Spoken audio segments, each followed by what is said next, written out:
I'm doing today. I'm a helper today. Check out his channel, Country Taylor. That's his little plug for the day. Battery's about dead, so I don't know how long this will be, but you know, got a new piece of equipment here today. Don't look new, but it is. I just ran it down the road, got it dirty. The TWINSTAR Rake. It's a G3-7. It's a 30-foot model. I don't know what today is here, but we're out it's October 29th. We're gonna flip these windrows, and I'm gonna attempt not to actually roll them together today. Gonna try to get them so they're up off the ground, and then later we'll come back after they dry a little bit, because we've been having some rain here, and underneath on the ground is pretty wet. You can see that's really wet.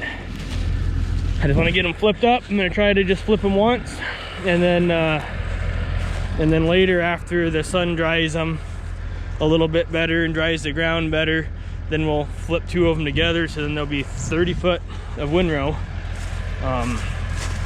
in one pass.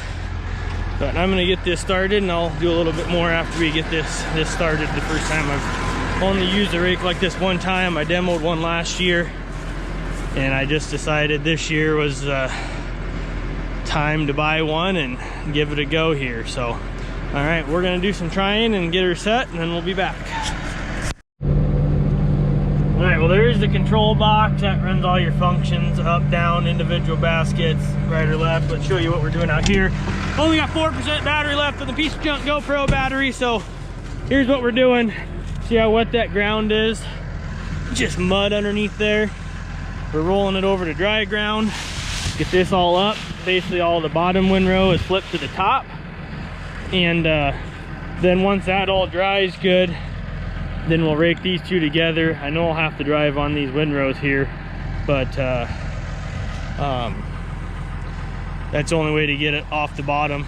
And I believe once the ground dries, it won't hurt it, you know, drive on it. So far, I love the rake.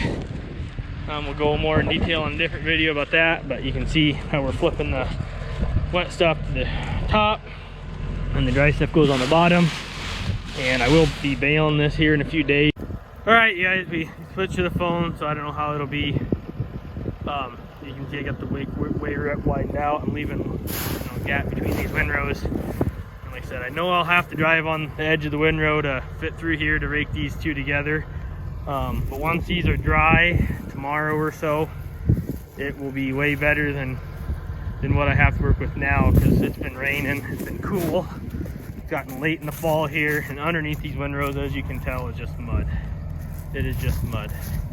So first time I done this with this rake. Last year I demoed one similar to this, and I just raked them together. I had some really nice days, raked two of them together, and it worked great. But right now this is, I think, a much better option for me, since this rake will do it. That's one of the reasons I did buy this rake, actually, instead of a mere 2800. That was debate between this rake and the 2800, and this one took the cake with 2 foot wider raking capabilities, and then the being able to just flip windrows. And I like it so far. So anyhow, we'll catch you guys on the next one. I'll make a video raking them together, flipping these two together, as well as when I'm bailing, hopefully. So there'll be more to come.